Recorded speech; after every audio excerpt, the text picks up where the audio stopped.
नमस्कार दोस्तों, कैसे हैं आप लोग। मैं एकदम बढ़िया हूँ, उम्मीद करता हूँ आप लोग भी अच्छे होंगे। आज है 2 जून और एक नया नोटिफिकेशन इनकम टैक्स की वेबसाइट पर आ चुका है। ITR 1 for the assessment year 2021 is available for refiling, other ITR will be available shortly. मतलब ये है कि अभी सिर्फ ITR 1 ही अवेलेबल हुआ है असेसमेंट ईयर 2021 के लिए, और बाकी के ITR फॉर्म जल्दी ही अवेलेबल हो जाएंगे इनकम टैक्स की साइट पर। अगर हम क्लिक करते हैं IT रिटर्न प्रिपरेशन सॉफ्टवेयर पे, तो यहाँ पर भी हम देख सकते हैं इस चीज़ को। ये देखिएगा, असेसमेंट ईयर 2021 के लिए ITR 1 अवेलेबल हो गया है। यहाँ पे कुछ अपडेटेड इन्फॉर्मेशन आई है, हम यहाँ पे देख सकते हैं कि ITR 1 किन लोगों के लिए अप्लीकेबल है।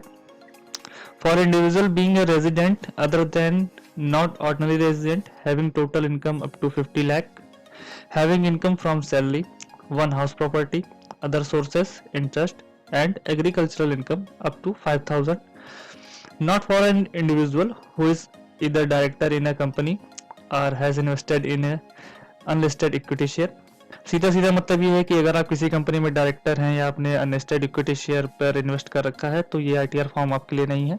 इनकम की अगर बात करें तो अप टू 50 लाख तक ही जो लोग हैं वो ही फाइल कर सकते हैं।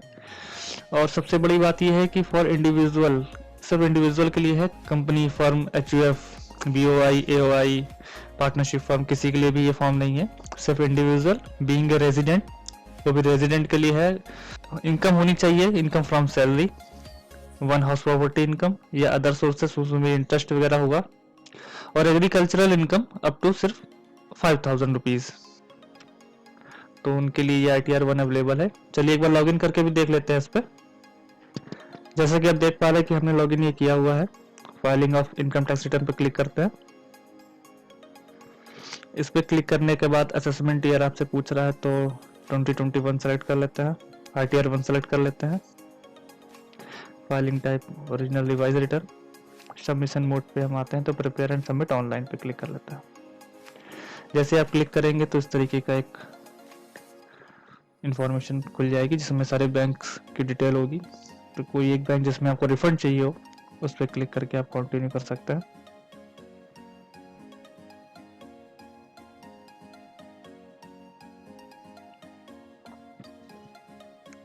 जैसे ही आप क्लिक करेंगे तो कुछ इस तरीके का इंटरफेस आपके सामने होगा। कंप्यूटेशन ऑफ इनकम पे आ जाते हैं। अगर बात ITR 1 की हो रही तो सबसे पहले जान लेते हैं कौन कौन से डॉक्यूमेंट आपको जरूरत पड़ेंगे। क्योंकि ये ITR 1 है और सैलरी के लिए खासतौर से जाना जाता है, तो इसमें सबसे पहले जो रिक्वायरमेंट होगी आपकी वो होगी फॉर्म 16 की। फॉर्म 16 की जरूरत पड़ने वाली है ITR 1 फाइल करते समय। बहुत से लोगों को हो सकता है कि फॉर्म 16 मिल गया हो, पर गवर्नमेंट ने TDS फाइलिंग की डेट 30 जून कर दी है, तो काफ़ी सारे लोगों को 30 जून के बाद ही फॉर्म 16 मिलने वाला है। अगर पहले मिल गया तो वेल एंड गुड, बहुत अच्छी बात है ये। यहाँ पे आपको अपनी सैलरी डिटेल सारी भरनी है।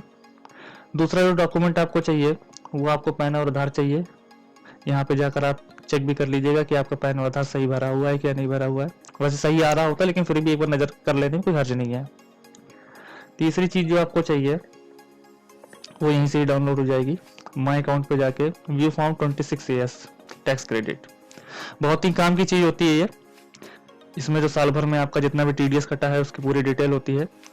तो यहाँ पर आपको अपनी सारी TDS की डिटेल मैच करा लेनी है। साल भर में जितना भी TDS कटा हुआ है वो सारा इस पर शो हो रहा है या नहीं हो रहा है, वो आपको चेक कर लेना है।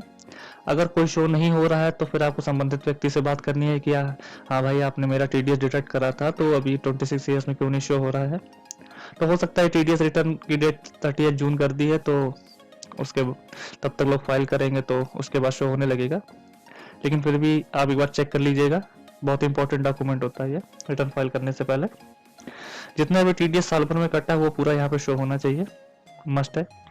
क्योंकि अगर आप नहीं हो रहा हो, अगर आप पहले रिटर्न फाइल कर देंगे तो बाद में बहुत प्रॉब्लम होती है इसको फिर रिवाइज करना, और दूसरी दिक्कतों का भी सामना करना पड़ जाता है इस पर।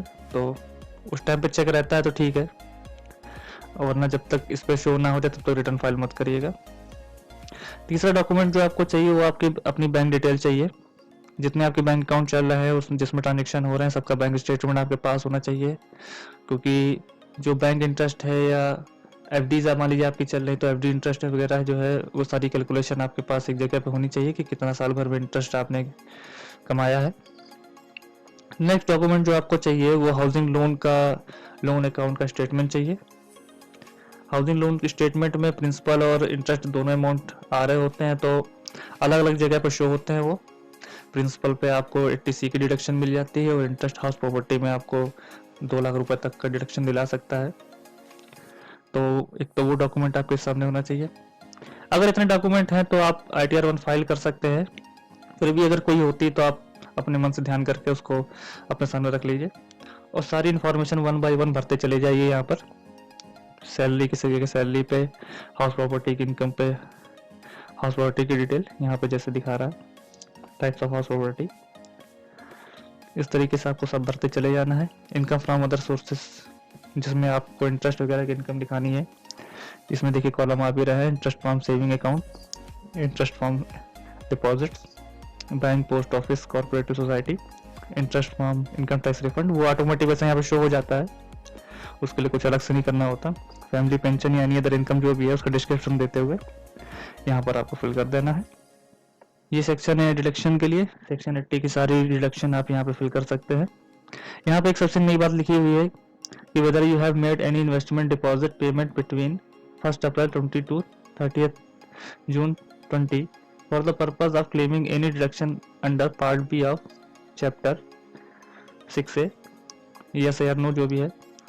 तो अगर आपने कोरोना की वजह से 1 अप्रैल से 30 जून के बीच में कोई इन्वेस्टमेंट करा है फॉर दिस फाइनेंशियल ईयर या असेसमेंट ईयर 2021 के लिए, तो आपको शेड्यूल DI पे फिलअप करना है। शेड्यूल DI भी देख लेते हैं।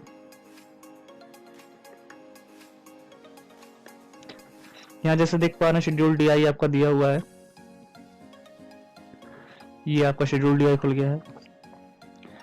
यहाँ पर आपको 1 अप्रैल 2020 से 30 जून 2020 के बीच में अगर कोई इन्वेस्टमेंट करा तो उसकी डिटेल आपको यहाँ पे देनी है। जैसा कि आपने देखा कि लगभग सारी इन्फॉर्मेशन अपनी अपनी जगह पे फिक्स है कि कहाँ पे कौन सी देनी है, तो आपको सारे डिटेल्स सामने रखकर बस सही जगह भरते चले जाना है और आगे सबमिट कर देना है। और सबमिट करने के बाद आपको अपने OTP से इसको वेरीफाई कर देना है, आपका रिटर्न फाइल हो जाएगा। उम्मीद करते हैं इन्फॉर्मेशन आपको अच्छी लगी होगी। अगर काम की लगी हो तो लोगों के साथ शेयर करें। ये वीडियो अच्छा लगा हो तो प्लीज़ इसे लाइक करें, कमेंट करें, शेयर करें और इस चैनल को सब्सक्राइब करना बिल्कुल मत भूलें। अगर आप अपना रिटर्न फाइल कर लेते हैं तो ठीक बात है। अगर आप हमारी सर्विसेज लेना चाहते हैं तो कमेंट बॉक्स पे अपना नंबर छोड़ दें, हमारे ऑफिस से आपके पास कॉल आ जाएगा और सारी असिस्टेंस आपको ITR फाइलिंग से रिलेटेड दी जाएगी। Thank you very much.